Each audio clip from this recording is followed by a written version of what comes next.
You might think doing a coolant change on your Zontes motorbike would be a job for a mechanic in a motorbike dealership. Yet the process is a job that can be done with little knowledge. You just need the know-how.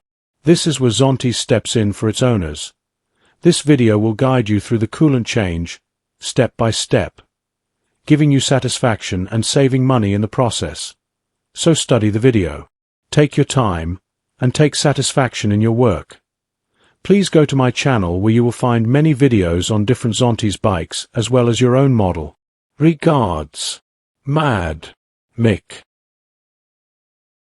Welcome all you Zontes maniacs.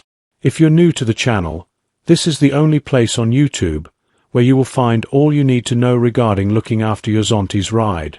Please like and subscribe and hit the bell notification so you don't miss out on new content uploads. So let's dive into this video. Your bike's antifreeze cooler. No, it's not some new energy drink.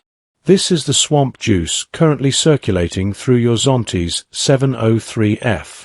And today we're draining it, because engines don't like running on radioactive pond water. This procedure I do every 2 years on my Zontes bikes. Now, why even bother changing coolant? Well, fresh coolant keeps the engine young. It's basically anti-wrinkle cream for metal. It also stops overheating, because nothing ruins a ride faster than your bike turning into a kettle.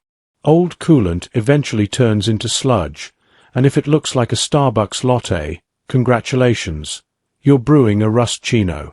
And yes, Zontes themselves recommend it, so if you ignore them, don't be surprised when your bike engine goes kaput, and your warranty ghosts you.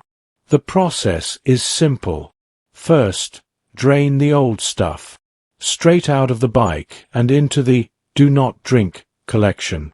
Some people flush the system with distilled water. I briefly considered Red Bull, but apparently wings don't help radiators. Then refill with fresh coolant. This neon magic potion is less toxic to your engine than your ex's text messages. Finally, bleed the system to get rid of any bubbles, because your coolant system should not sound like it's sipping a milkshake. So pay attention to the video steps. And that's it. Fresh coolant, happy engine, and zero swamp juice.